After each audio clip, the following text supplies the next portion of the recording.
Esta mañana continuamos con Juan y quiero recordarles, no nos hemos olvidado de Salmos. Vamos a volver al Salmo 18.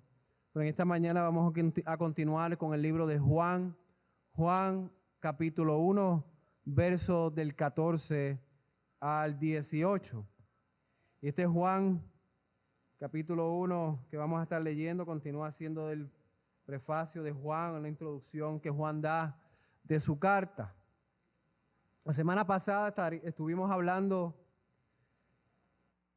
obviamente de Cristo, que era la luz, y de Juan el Bautista, que daba testimonio del Señor Jesucristo, que Juan el Bautista hacía camino, anunciaba, predicaba del arrepentimiento y de creer en el Señor Jesucristo. Y en esta mañana vamos a estar continuando con Juan capítulo 1, pero vamos a ver que este es Jesucristo, que el Dios vivo, verdadero, creador de todas las cosas, habitó entre nosotros. Y antes de continuar, yo quiero hacerle una pregunta. Si usted quiere conocer a alguien, ¿cuál es la mejor manera de conocer a esa persona? En mis estudios personales leo algunas biografías de pastores que vivieron en algún momento, que predicaron en diferentes partes del mundo. Y en ciertas ocasiones esa biografía me da una idea de quién era esa persona. Y a veces puedo sentir que conozco a esa persona. Si usted quiere conocer a alguien, quizás usted lee acerca de esa persona y tiene una idea de quién es esa persona. Hoy día, en la tecnología que vivimos, si usted quiere saber de alguna persona, usted rápido lo busca por internet. Y quizás puede encontrar en dónde nació, quién es su familia, en dónde trabaja, ciertos videos de esa persona, si es que existen. Y quizás usted tiene una idea de esa persona, usted sabe quién es. Pero realmente para conocer una persona, verdaderamente, usted tiene que pasar tiempo con esa persona. Usted tiene que hablar con esa persona tiene que revelarle a usted sus deseos, sus anhelos, sus sueños, sus miedos. Debe ser la persona misma la que le exprese, se revele, para que entonces usted tenga un mejor entendimiento de esa persona y pueda decir, lo conozco algo, lo conozco de alguna manera. Pero si esa persona nunca se le acerca, usted no se acerca a ella y no se le revela a usted con información, entonces es bien poco probable que usted pueda conocerla a profundidad o a un nivel más alto. De la misma manera es con Dios. Existen ideas de Dios, existen personas que creen en Dios, que Él existe, que creó todas las cosas, pero realmente no conocen a Dios. Conocen que creó todas las cosas, conocen que Él existe, que Él está en el cielo, pero realmente no le conocen. ¿Cómo entonces conocemos a Dios? La única manera en la que conocemos a Dios es por medio de la palabra de Dios. Él se reveló a nosotros por su palabra. Él nos dio su voluntad, su ley, la manera de hacer iglesia, la manera de predicar el evangelio. Él nos expresó el evangelio en sí, que es su Hijo, el Señor Jesucristo. Lo conocíamos, el Antiguo Testamento conocía de Dios, leía de Dios por medio de los profetas, pero fíjense que Dios, el Dios creador de todas las cosas, quería que su pueblo le conociera, quería estar cerca de su pueblo, quería salvar a su pueblo, de tal manera y a gran grado que Él envió a su único Hijo. Y hermanos, Cristo no solamente vino a salvar nuestras vidas, ese es el centro de todo, que Él vino a dar su vida por nosotros, pero ese no fue el único trabajo que hizo aquí en la tierra. Jesucristo es la revelación máxima de Dios. Si usted quiere conocer a Dios, tiene que ser por las enseñanzas del Señor Jesucristo y la manera en que Él interpretó el Antiguo Testamento, la manera correcta. Pero la realidad es que si usted quiere conocer a Dios, es imposible fuera del Señor Jesucristo. Es imposible fuera de Él. El Señor Jesucristo, como le he dicho antes, Él nos dio el mensaje. Y este mensaje contiene la manera correcta en que usted puede conocer al único Dios verdadero. Y es por medio del Evangelio, por medio del mismo Señor Jesucristo. El Señor Jesucristo enseñó su palabra, fue la revelación máxima de Dios, pero la manera en que realmente, verdaderamente venimos a conocer a Dios es cuando creemos en el sacrificio, en el trabajo de nuestro Señor Jesucristo. Así que nos ponemos de pie. Leemos Juan capítulo 1, verso 14 al 18. Y dice así la palabra de nuestro Dios. Y aquel verbo fue hecho carne, habitó entre nosotros y vimos su gloria, gloria como del unigénito del Padre, lleno de gracia y de verdad. Juan dio testimonio de él y clamó diciendo: este es de quien yo decía, el que viene después de mí es antes de mí, porque era primero que yo, porque de su plenitud tomamos todos, y gracia sobre gracia. Pues la ley por medio de Moisés fue dada, pero la gracia y la verdad vinieron por medio de Jesucristo. A Dios nadie le vio jamás. El unigénito Hijo, quien está en el seno del Padre, Él le ha dado a conocer. Pueden tomar asiento. Esta mañana vamos a ver que Jesús habitó entre nosotros para poder conocer de su gloria y gracia. Jesús habitó entre nosotros para poder conocer de su gloria y gracia. Y he dividido este mensaje en 3 puntos. Primer punto, Jesús habitó entre nosotros para que veamos su gloria. Jesús habitó entre nosotros para que veamos su gloria. Esto es del verso 14 al 15. Punto 2, verso 16 al 17. Jesús habitó entre nosotros para que recibamos su gracia. Jesús habitó entre nosotros para que recibamos su gracia. Y el punto 3, el verso 18. Jesús habitó entre nosotros para conocer a Dios, o para que conozcamos a Dios. Jesús habitó entre nosotros para que conozcamos a Dios. Así que vamos al primer punto. Jesús habitó entre nosotros para que veamos su gloria. Y bajo este punto vamos a ver que habitó entre nosotros, hizo tabernáculo, y que habitó entre nosotros manifestando su gloria.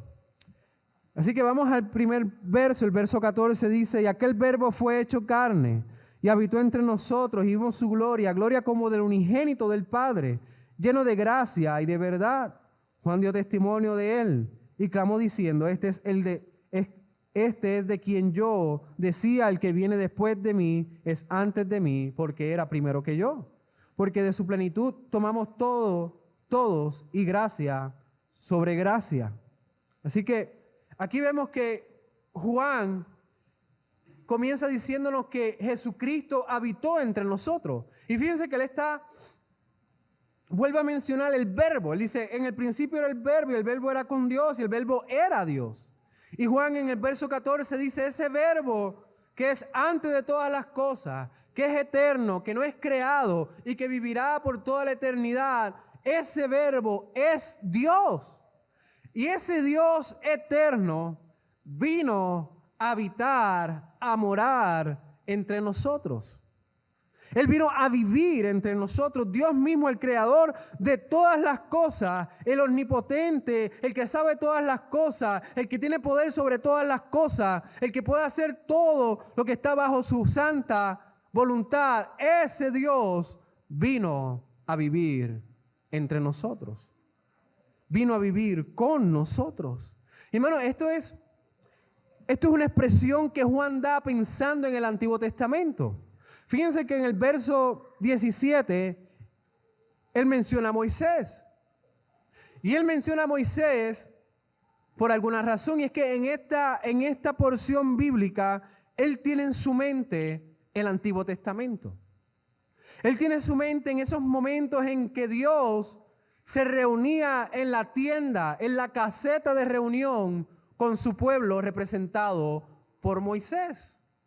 Fíjense lo que dice Éxodo capítulo 33, verso del 7 al 10. Éxodo capítulo 33, verso del 7 al 10 dice: Moisés acostumbraba tomar la tienda y la levantaba fuera del campamento a buena distancia de éste, y lo llamó la tienda de reunión. Y sucedió que todo el que buscaba al Señor salía a la tienda de reunión, que estaba fuera del campamento. Cuando Moisés salía a la tienda, todo el pueblo se levantaba y permanecía de pie, cada uno a la entrada de su tienda. Y seguía con la vista a Moisés hasta que él entraba en la tienda. También cuando Moisés entraba en la tienda, la columna de nube descendía y permanecía a la entrada de la tienda. Y el Señor hablaba con Moisés. Cuando todo el pueblo veía la columna de nube situada a la entrada de la tienda de reunión, todos se levantaban y adoraban cada cual a la entrada de su tienda. ¿Qué está ocurriendo aquí? Que Dios utilizaba esa tienda, ese tabernáculo, para reunirse con su pueblo, para reunirse con Moisés. Y esto era un evento sumamente importante para el pueblo de Dios, para sus escogidos.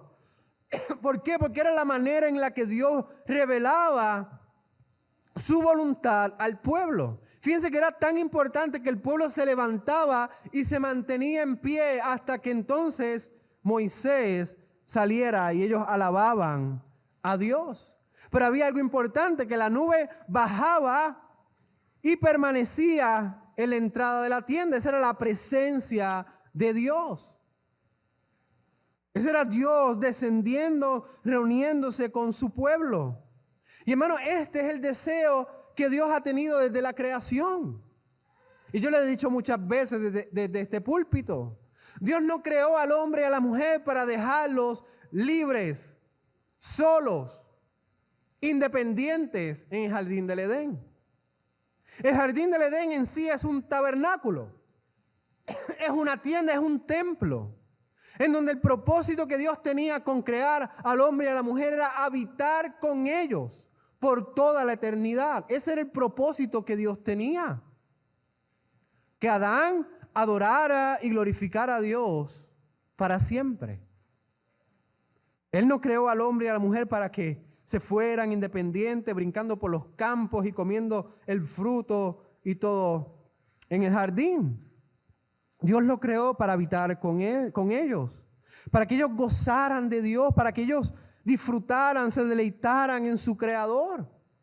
Y esos trabajos que Dios le dio, en la manera que ellos glorificaban a Dios, era para que ellos adoraran, para que ellos trabajaran, para que ellos se multiplicaran para la gloria de Dios. Ese era el propósito por el cual Dios creó al hombre y a la mujer. En todo momento Dios quería habitar, amar, vivir con sus criaturas, con su creación.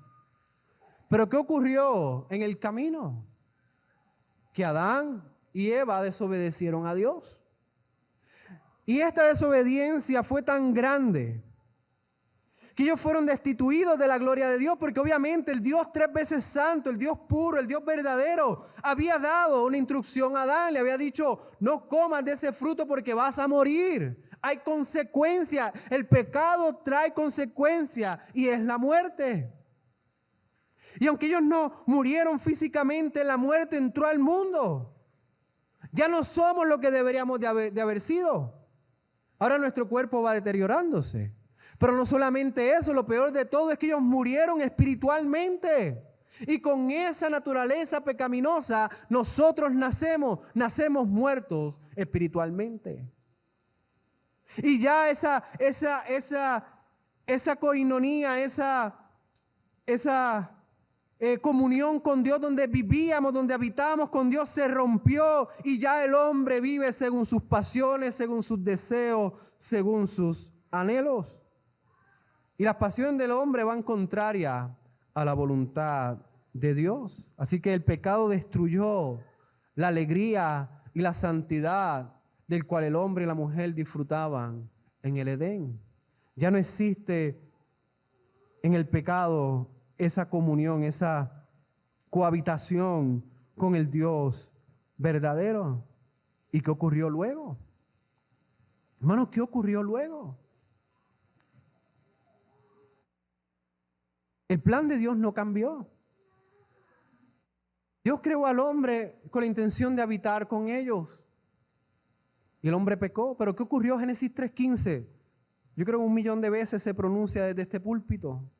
Dios revela que aún su deseo es habitar con su pueblo. Y Él prometió que vendría la simiente de la mujer. Él prometió que vendría un Salvador, un Mesías que aplastaría de una vez y para siempre la cabeza del enemigo, de Satanás, y que nos sacaría de la miseria, de la muerte y del pecado.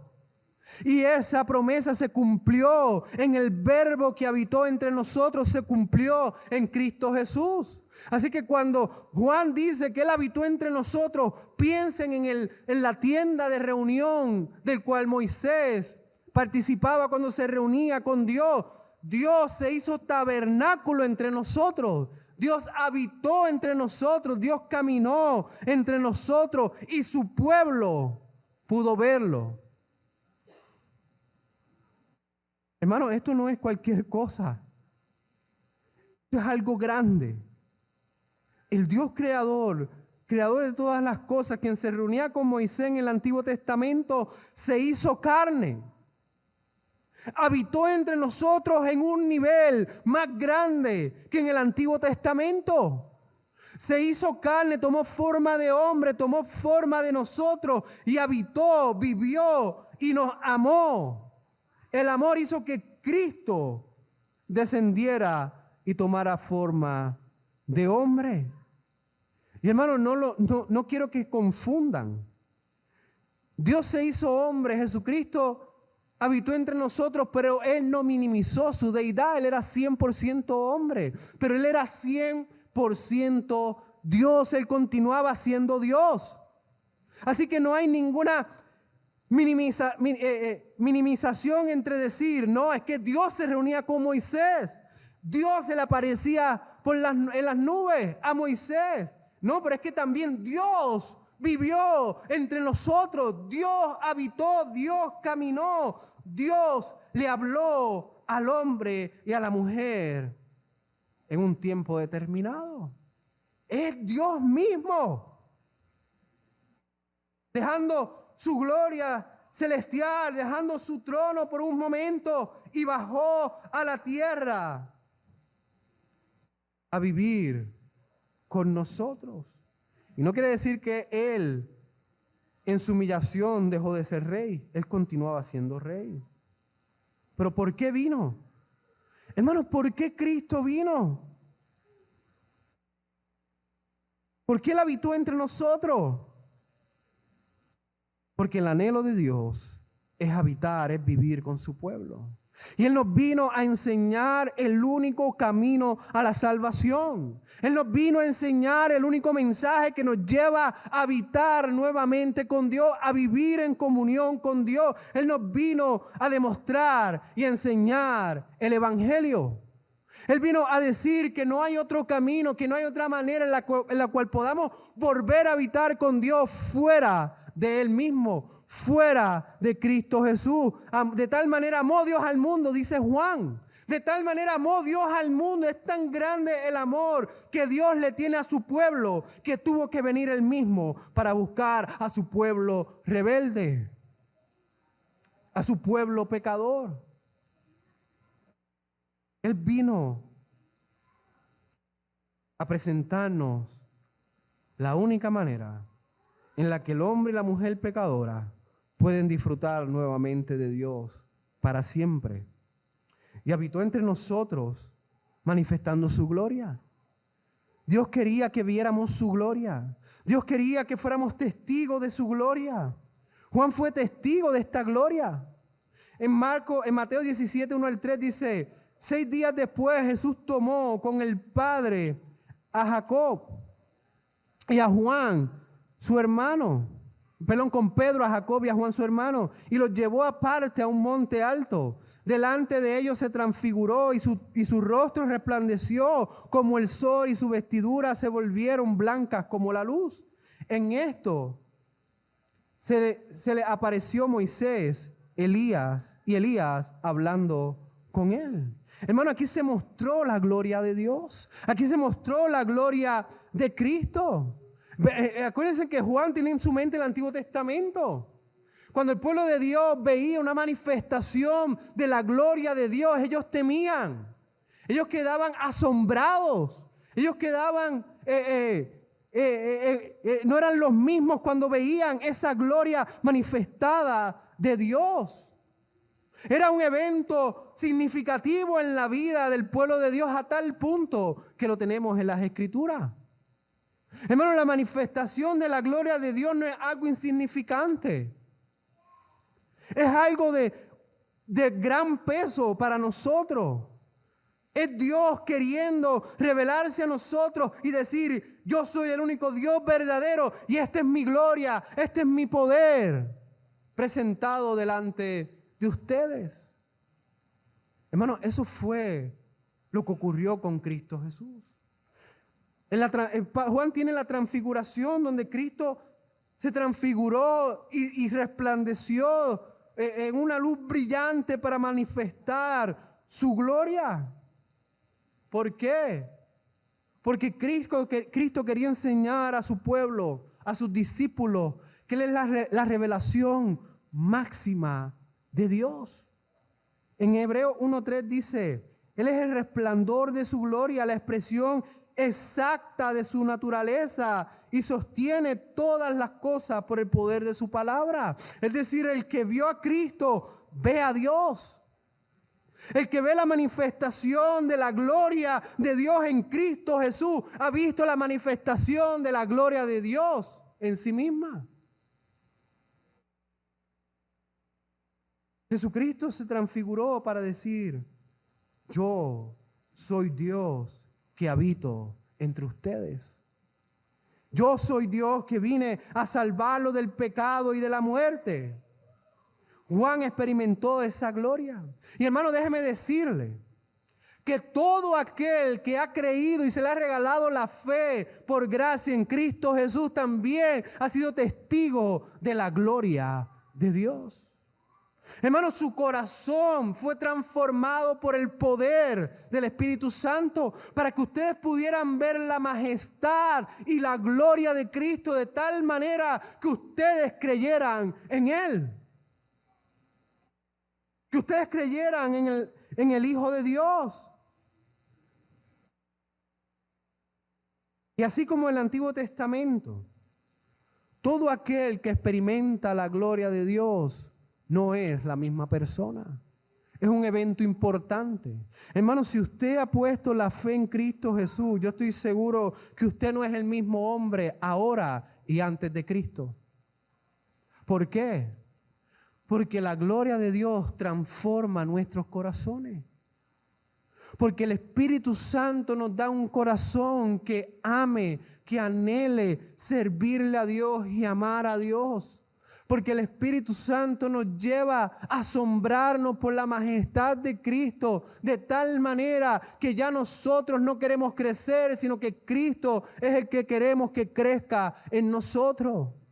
La gloria de Dios alumbra tan fuerte en nuestros corazones que ya el pecado no es nuestro deleite ni nuestro amigo, sino que el pecado es nuestro enemigo y queremos mortificarlo y sacarlo de nuestro sistema. La gloria de Dios es tan grande en nuestros corazones que sentimos seguridad a los pies de Cristo. Que sabemos que Él nos tiene en sus manos seguros. Que no importa lo que pase con nuestra vida, con el mundo, nuestra salvación está segura en Él.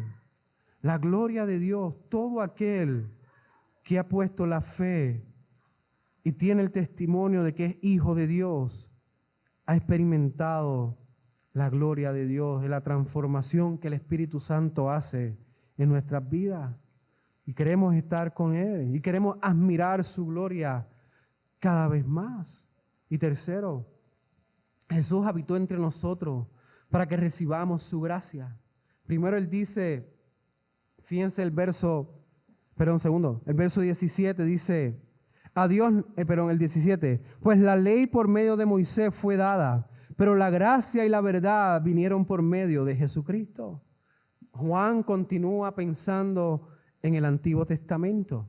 Jesús nos dio la ley como gracia y Jesús demostró su gracia obedeciendo la ley. Hermanos, la ley moral, los 10 mandamientos, es una expresión de la gracia de Dios. En la ley de Dios, Dios demuestra su carácter, pero en la ley de Dios, Dios nos demuestra lo que Él quiere de nosotros, cómo debemos de comportarnos. Y hermanos, ¿por qué Dios tenía que hacer eso por pecadores como nosotros? ¿Por qué Dios tuvo que darnos la ley, tuvo que darnos instrucciones para saber cómo debemos de agradarle a Él? ¿Por qué Él hizo eso? Porque Él es un Dios de gracia. Porque Él es un Dios de gracia y Él extendió su ley a nosotros. Romanos 7, 9 al 12 dice, en un tiempo yo vivía sin la ley, pero al venir el mandamiento, el pecado revivió y yo morí. Y este mandamiento que era para vida, a mí resultó para muerte. Porque el pecado, aprovechándose del mandamiento, me engañó y por medio de él me mató. Así que la ley es santa y el mandamiento es santo, justo y bueno. Hermano, la ley de Dios es lo que trae al pecador, es lo que el Espíritu Santo utiliza para traer al pecador a los pies de Cristo.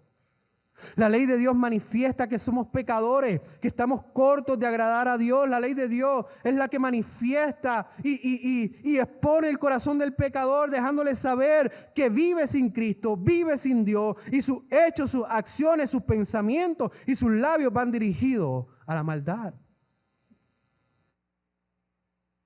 Pero Dios dio gracia, porque por medio de la ley nosotros hemos venido a creer en Cristo Jesús.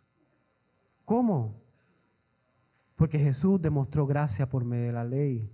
Jesucristo vino a cumplir la ley. Jesucristo vino a obedecer lo que usted no podía obedecer. Jesucristo vino a vivir por gracia, por nosotros. Él no solamente murió por gracia, no solamente nos da la salvación por gracia. Él vivió también por gracia. Él vivió en nuestro lugar, personas pecadoras que merecíamos la muerte. Él vino a cubrirnos con su perfección y su gracia, su obediencia perfecta fue puesta en nuestra cuenta.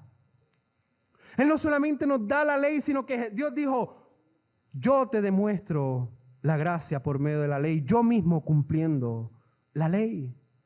Dios cumplió la ley, una ley que usted ni yo podíamos seguir. Y una ley por la cual ningún ser humano puede ser salvo. Hermano, usted no es salvo por su obra. Usted no puede ser salvo por ser bueno, por ser inteligente, por ser compasivo o ayudante de otras personas. Usted no tiene lo que se requiere para ser el Salvador, porque usted por naturaleza, en su corazón, en lo que usted compone, usted es pecador.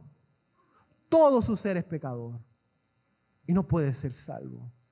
La única manera de ser salvo es por medio del Verbo que se hizo carne, por medio del Señor Jesucristo, porque Él cumplió perfectamente lo que Dios requería para que todo aquel que ponga la fe en Él pueda tener acceso, entrada al único Dios verdadero.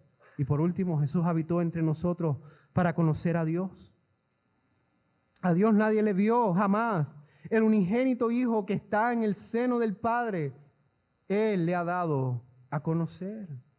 Hermanos, solo veremos a Dios por medio del Hijo.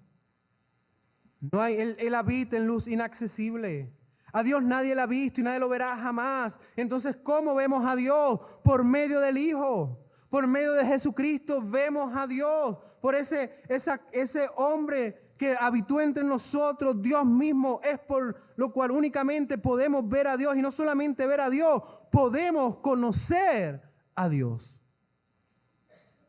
Si usted quiere conocer a Dios, que usted quiere vivir para siempre con Dios, si usted quiere disfrutar de Dios, si usted quiere recibir todos los beneficios de ser hijos de Dios, si usted quiere librarse de la muerte y de la condenación eterna, la única manera es por medio de Cristo Jesús. Y hermano, este es el Emanuel.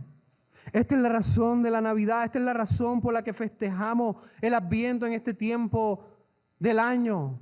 Es que Dios mismo vino al mundo a buscar a su pueblo, sacrificándose, pagando la pena que nosotros teníamos que pagar para que nosotros volvamos a vivir eternamente con Él. Dios mismo vino a buscarnos. Dios mismo vino a salvarnos. Pero esto le costó la vida a Dios. Así que, hermano, hemos visto hasta ahora que Jesús habitó entre nosotros para ver su gloria.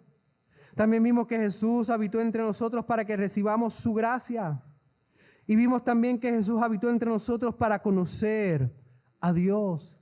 Fuera de Cristo no podemos conocer a Dios. Así la pregunta que le tengo a ustedes: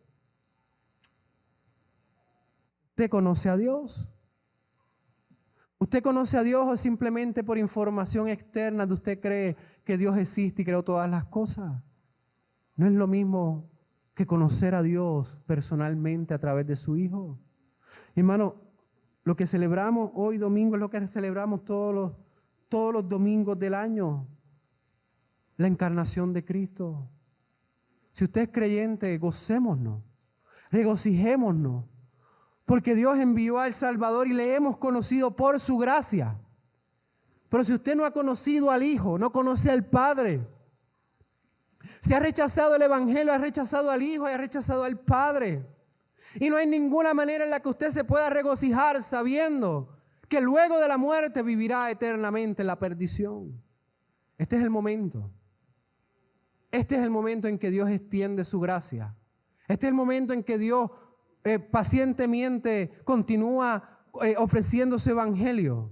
Este es el momento de creer en Cristo Jesús. Así que venga a Él y ponga la fe en aquel verbo que se hizo carne y habitó entre nosotros. Oramos. Amado Padre Dios, Señor, gracias por tu palabra, gracias porque es precisa, es directa. Te pedimos, Señor, que tú nos ayudes a comprender tu palabra, Señor, que nos ayudes a vivirla, pero sobre todas cosas a vivir alegremente, sabiendo que Cristo vino por nosotros y nos salvó. Pero también recordando que Él vendrá por su iglesia, Él vendrá por nosotros y nos llevará a la vida eterna. Sea alguno entre nosotros que aún no te conoce, mi Dios, revélate a Él. Revélate a ella y que su corazón sea transformado, que tengan ese encuentro con la gloria de Dios y puedan vivir una vida que te agrade a ti, en comunión contigo, glorificándote y gozando de ti para siempre. Pues oramos en nombre de Jesús. Amén.